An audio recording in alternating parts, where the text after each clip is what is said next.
mentioned, I'm an implantologist, also prosthodontist, and a professor at the university.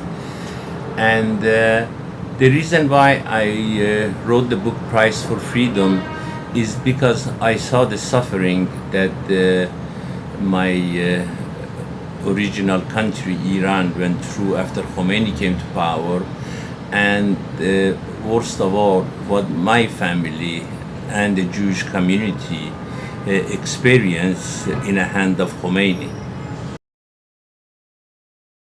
One of the things I just want to mention to the audience is the current generation. I believe they forgot about what has happened 35 years ago in Iran in 1979.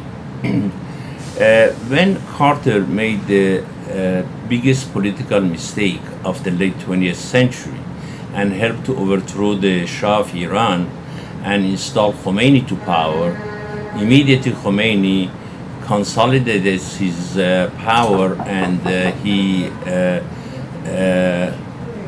first of all he killed every single group like Mujahideen and Tudeh party, the liberal Democrat, whoever wanted to have a democratic government, he killed all of them.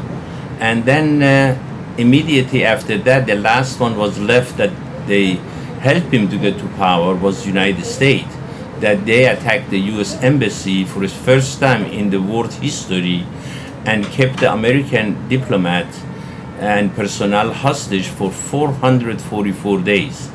These are the same people, identical people, are the one that the President Obama is right now negotiating a nuclear deal. Number one very disturbing point is that I thought it was the policy of our nation, United States, that we do not negotiate with terrorists.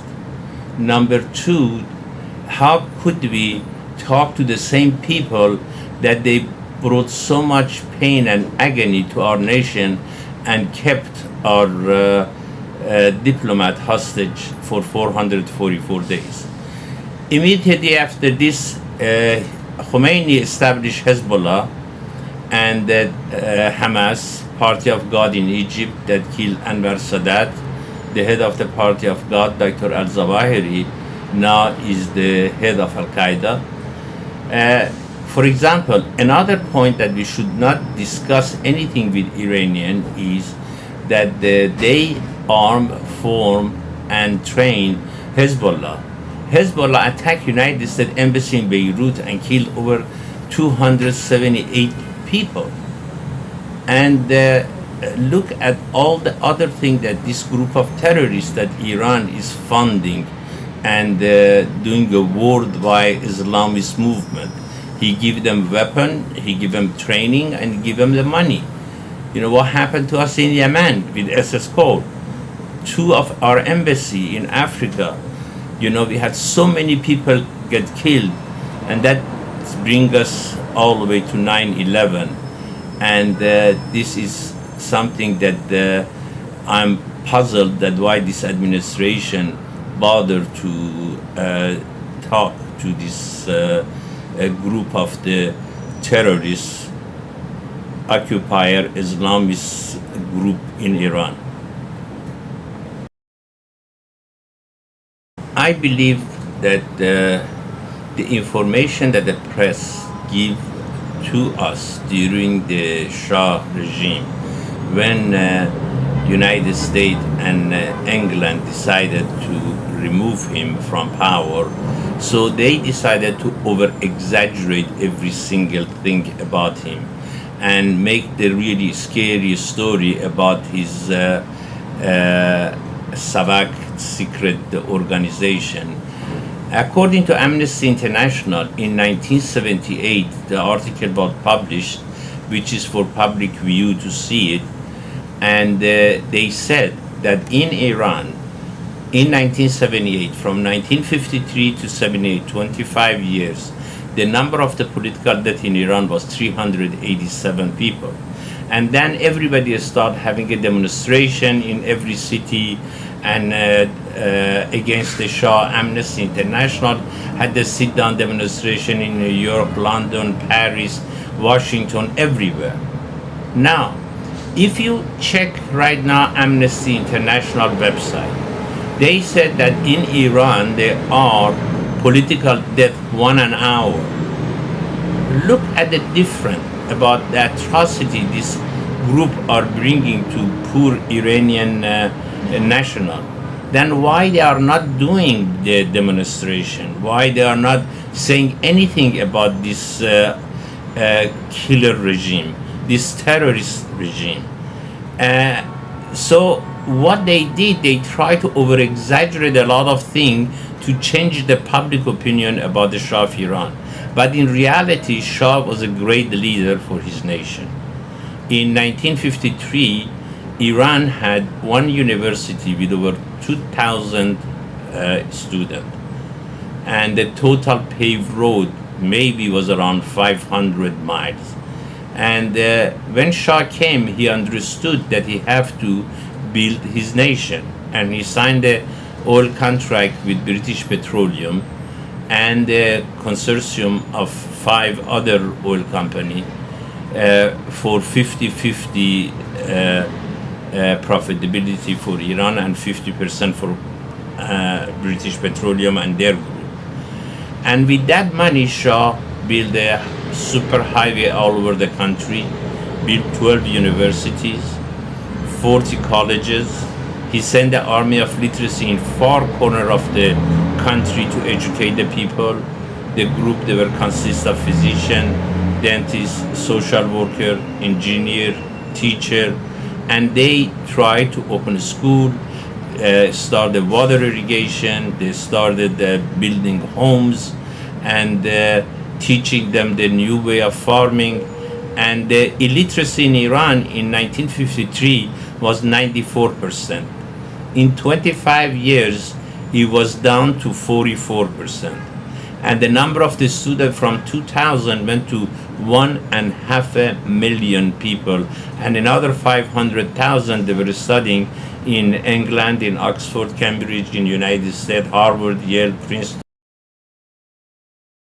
He built 12 major universities and 40 colleges. The total number of the students from 2000 in 25 years went to 1.5 million, which another 500,000 was in Europe, in England, in Cambridge, Oxford, Sorbonne in France, United States, in Harvard, Yale, Princeton, all over United States, the students they were going to school. And with that also he made the agricultural bank. He invited the American export to come and teach Iranian how to do the new farming, which the production increased exponentially. And then any company that they wanted to have a manufacturing facility in, they wanted to import their cars or their trucks or their refrigerator or whatever appliances, he asked them to open the assembly line in Iran because he wants to start having the nation of technicians, which Iran was lacking. One of this industry was the Iranian spare automobile part industry, which we brought from United States to Iran, my family and I, and we were making all the spare part for 3 cars that were being assembled in Iran: Cadillac Seville, Peugeot, and Paykan, which is an Iranian car, and the British send the engine. Shah of Iran in 25 years brought Iranian from dark ages to 20th century. And when he refused in 1978 to renew the oil contract for another 25 years with the same term, then all these noises start. They decide to get rid of him and they put somebody else in the position. And also Carter wanted to have a Islamic government in Iran. This way the Russian wouldn't be able to influence Iran and end up in the Persian Gulf, warm water of Persian Gulf. And unfortunately, they decided on Khomeini, which it was in exile in Najaf, and so they take him to France, in Paris, and they start helping him. They made this video cassette of his speech, and they made millions of it, and they pass it through every single corner of the street in Iran, and paid people that they start demonstrating against the Shah, and they thought that having Islamic government in Iran would be safer than let them to be highly educated and westernized, which was the biggest mistake, because Iran could have been a model. It was becoming a model for all the Muslim country in Middle East and North African region. The Shah of Iran noticed that the people, they wanted to have more say about their future in politics. And he accepted it that to be a constitutional monarch like Queen of England. In fact, he appointed Shahpur Bakhtiar to become the prime minister in Iran with all the power of the executive branch, and exactly like a prime minister of England. And unfortunately, the US and England did not want him, and then when Khomeini came to Iran finally, he said that his government is illegal government, and they wanted to arrest him, which Bakhtiar left Iran and went to France. And about few months later, in the street of France, he was assassinated with this Islamic terrorist occupier of Iran. And it was the real shame that this happened, because if Iran would have become constitutional monarch like England, and then they had a democracy like a Western side like England, that it would have really helped the whole Middle East, and also all this Islamic group wouldn't, pop up everywhere and start terrorizing the whole universe. Look at all the pain and suffering the West is going through because of mistake of Carter by overthrowing the Shah and putting Khomeini to power. And look at what is ISIS is doing. Is unconscionable. It is 7th century brutal Shiite law that they are practicing, and they are forcing Christian to convert, and if they don't, they kill them. And look at what happened during the Morsi regime, and how many thousands of Coptic Christian, Morsi, which is the Muslim Brotherhood, killed in Egypt. And look what's happening right now with the Christian and minority Yazdis, both in Iraq and Syria. It's a shame that what had transpired. Iranian Jews, they lived in Iran for 2,500 years.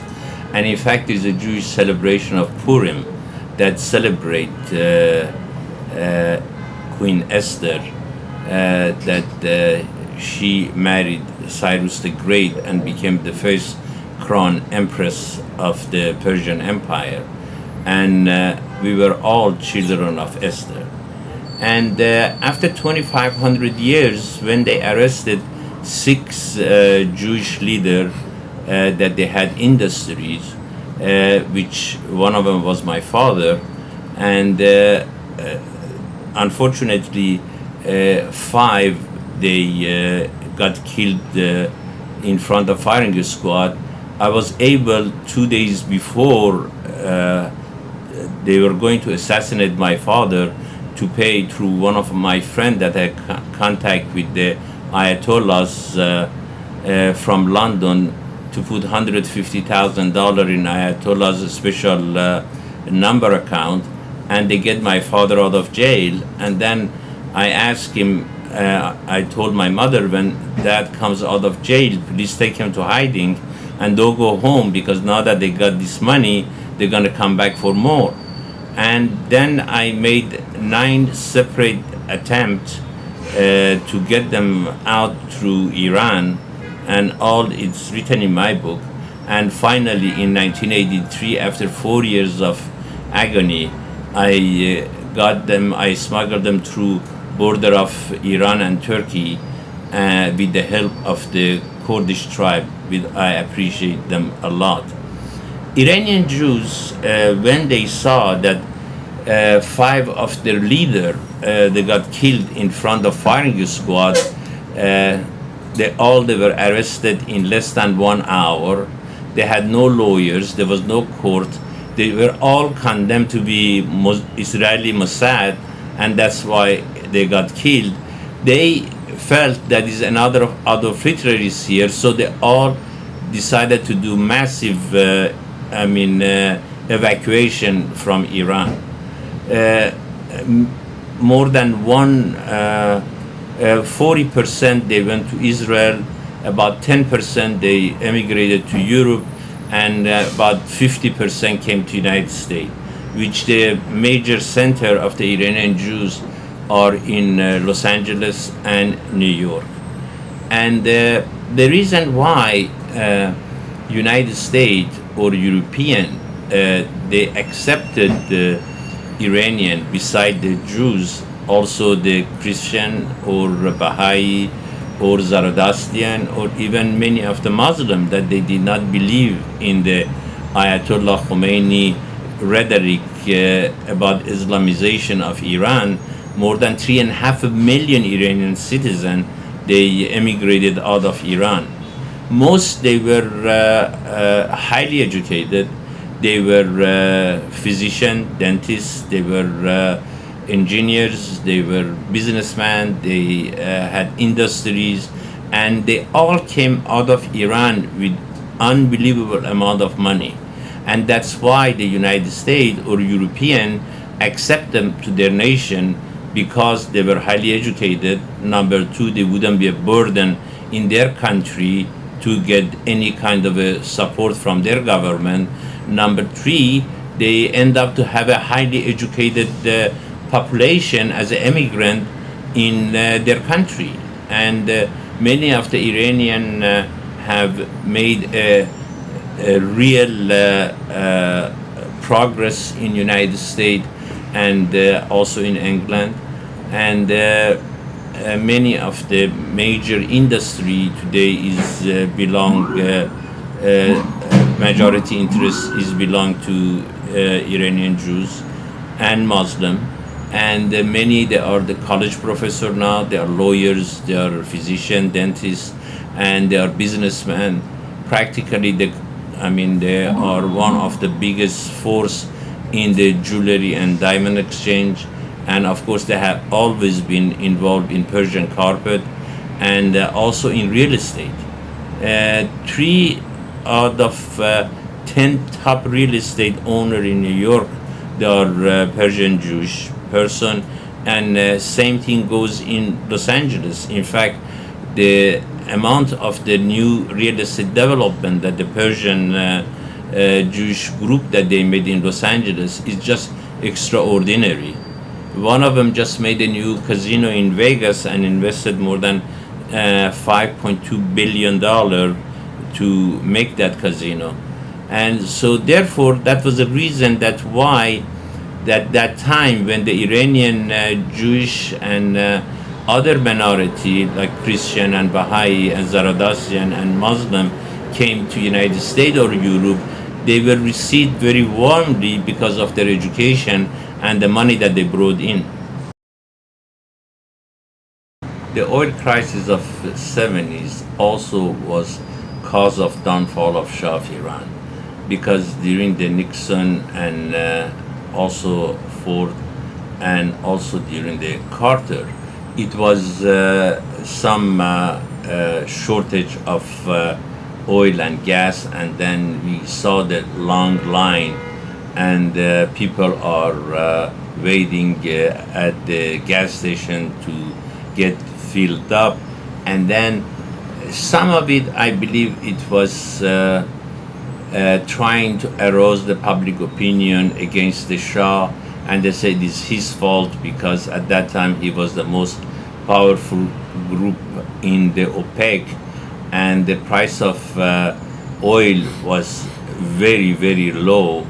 And in one of the interview, he compared it that the price of Evian water per gallon, it is 5 or 7 times more expensive than oil, with all the petrochemical advantages that it have, beside the jet fuel and home heating fuel and gasoline for a car.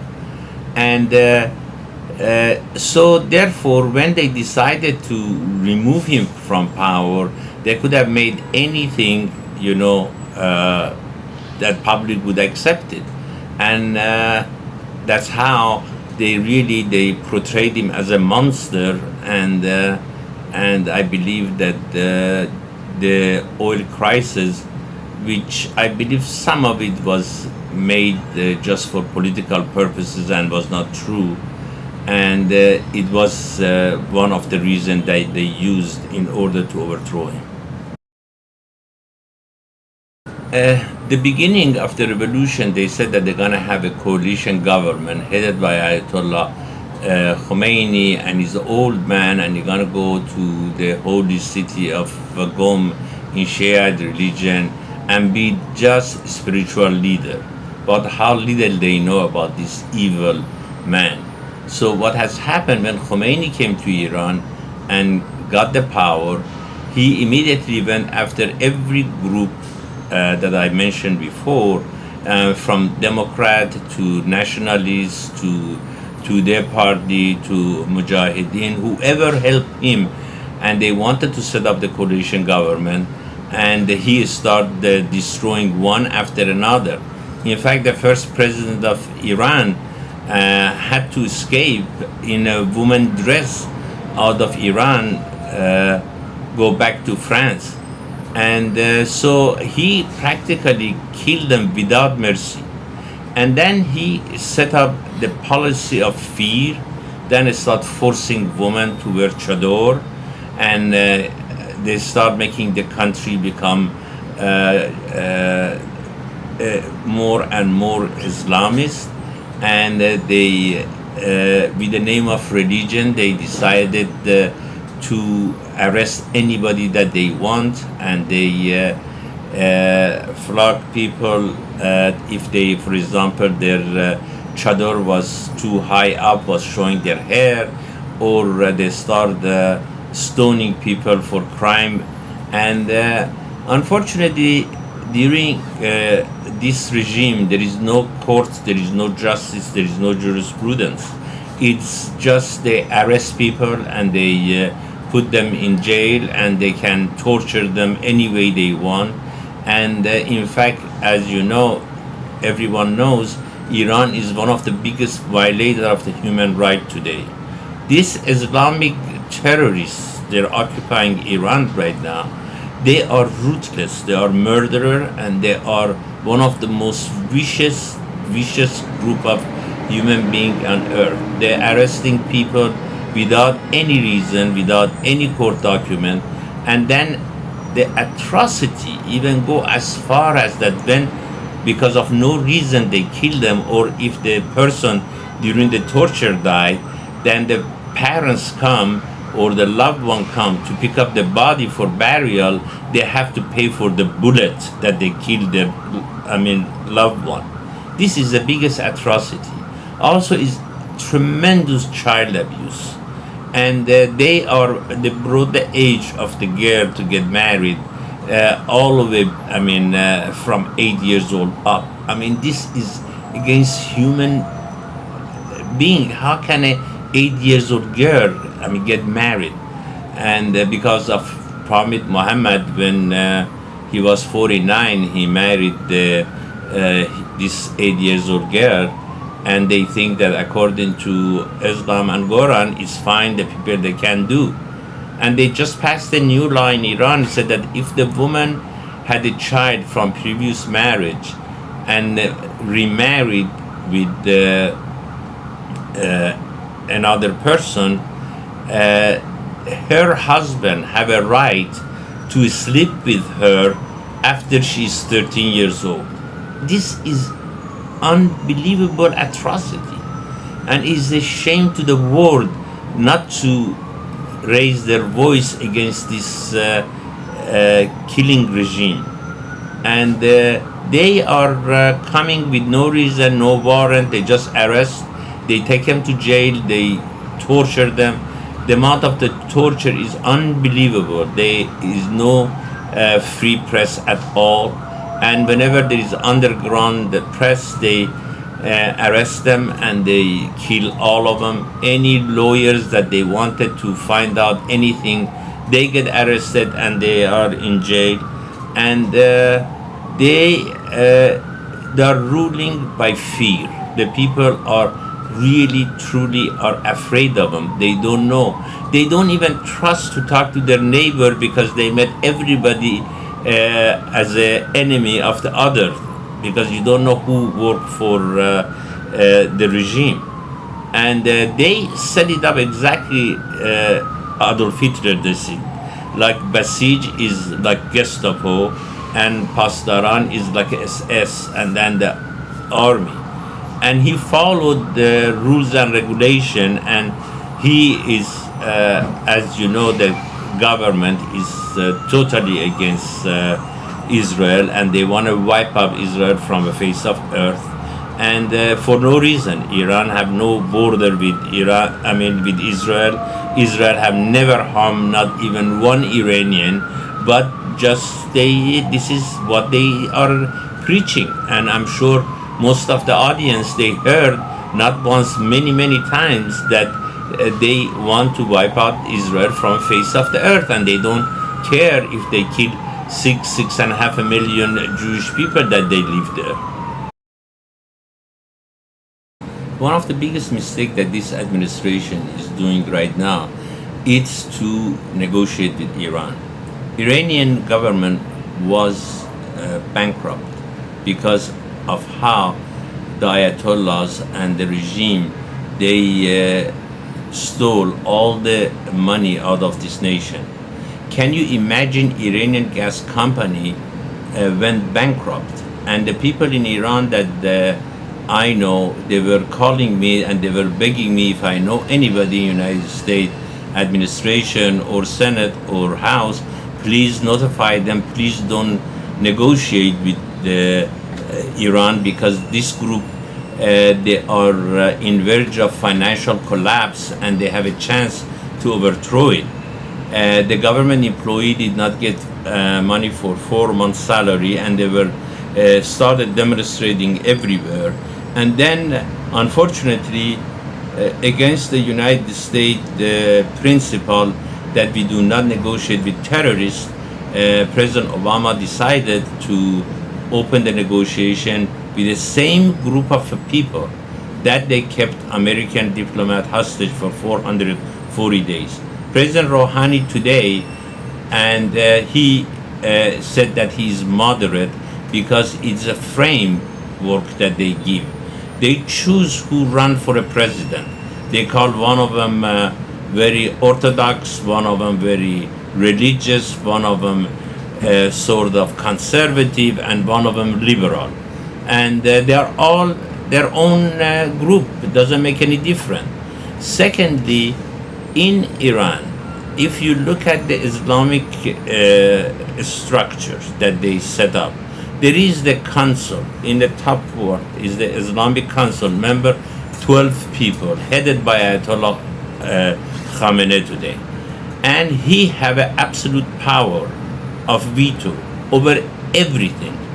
No matter what the House of Representatives passed, or no matter what the president agreed with anything, he have a right to veto it.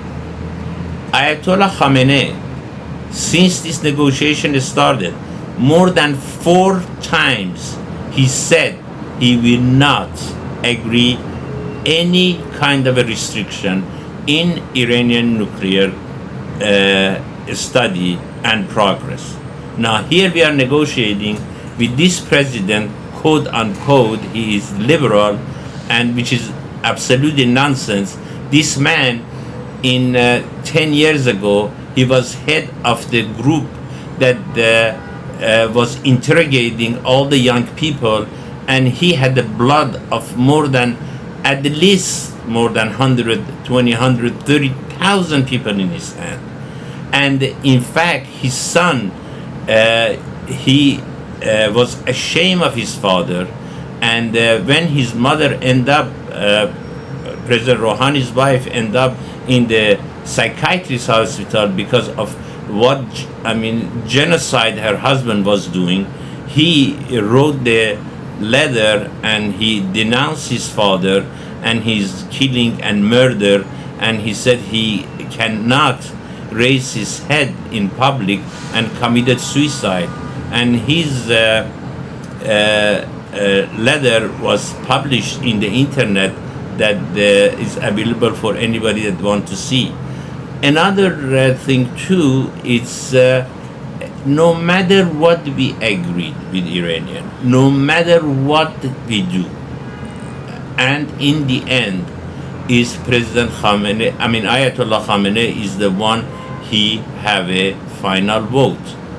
They can agree to anything that the West wants, then we release all the sanction, and then about 2-3 months later, Ayatollah Khomeini said, I don't like this deal that we made with the West. As you know, still they call American, most evil Satan of the world. And also Israel, the most killing, vicious group of people that they're controlling of the world. And when they have all the sanctions removed and he canceled it, it takes a long time, if ever possible again, to put the sanction on again. And then the world is in far worse situation. They have their atomic bomb at that time, and they can control the whole Middle East. And this is a danger zone for us. We have to be very prudent not to deal with these people. Here for them, this terrorist Islamist group that we said that they are terrorists, just for sitting on a table with us, we give them $22 billion. That was a lifeline they needed in order to pay the government employee and not collapsing. And now we give them another 20 or 30 billion dollar in the another time. So they did not finish the talk at the end of the July. Now they said that they're gonna do it on November, and the United Nations Atomic Commission, they said that Iranian did not give them the information that they have to give them as of right now on the key point that they had to give. They give some minor stuff here or there, and that's about it. But the key point that they want, they said they did not. It is in every single newspaper was last week. You can read about it. Now, how can you trust these people to the final contract? Is not worth the paper that is written in it. Because Ayatollah Khomeini immediately after few months, after all the sanction is removed, he is going to veto it.